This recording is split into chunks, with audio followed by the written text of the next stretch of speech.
VPN क्या है और कैसे काम करता है? आज के इस लेख में हम जानेंगे कि वीपीएन क्या है और कैसे काम करता है।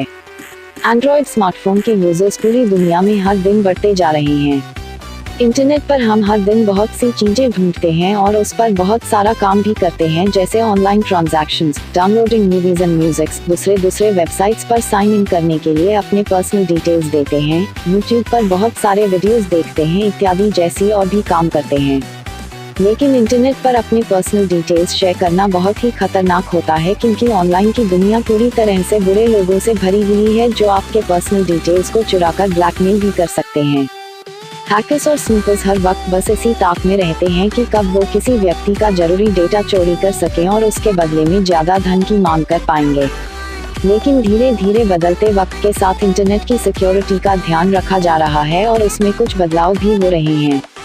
हम सब खुशकिस्मत हैं कि आज के वक्त में ऑनलाइन काम करते वक्त जिस डर का हम हर वक्त सामना करते हैं, उस डर से निकलने का एक आसान रास्ता हमारे पास मौजूद है और उसका नाम है वीपीएन। वीपीएन के बारे में आप सबने कभी ना कभी सुना होगा। ये वीपीएन क्या होता है और कैसे काम करता है, इसके बारे में आज मैं आपको बताने वीपीएन कैसे काम करता है, how VPN works in Hindi.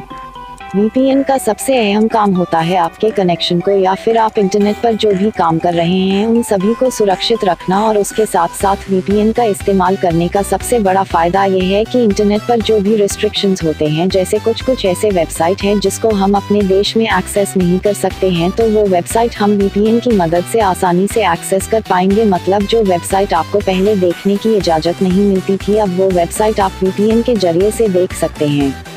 जब हम अपने डिवाइस को वीपीएन के साथ कनेक्ट करते हैं तब वो डिवाइस एक लोकल नेटवर्क की तरह काम करता है, और हम जब भी उस वेबसाइट को अपने फ़ोन के ब्राउज़र में डालकर सर्च करते हैं जो हमारे देश में ब्लॉक है, तब वीपीएन अपना काम करना शुरू करता है और यूज़र के रिक्वेस्ट को उस ब्लॉक्ड वेबसाइट के सर्वर पर वीपीएन के जरिए भेजता है, और फिर वहाँ से वेबसाइट का सारा कंटेंट और इन्फॉर्मेशन यूज़र के डिवाइस में दिखा देता है।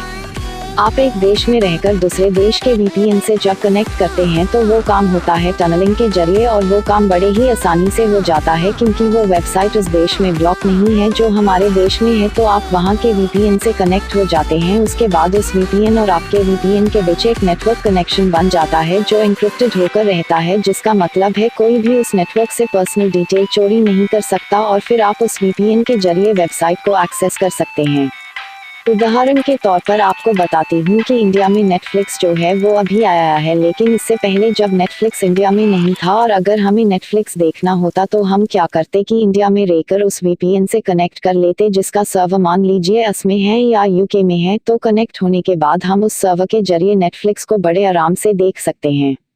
ऐसे में ना ही नेटफ्लिक्स को ये पता चल पाता है कि वो यूज़र इंडिया में है, क्योंकि उसको लगता है कि यूज़र लोकल नेटवर्क यानी कि US में ही है, और ना ही इंडिया में जो रिस्ट्रिक्शंस किए हैं उन्हें ये पता लग पाएगा, क्योंकि उनको लगेगा कि आपने वो लिंक जो है वो नॉर्मल किसी सर्वर से बनाया है जो इंडिया में ही मौजूद है।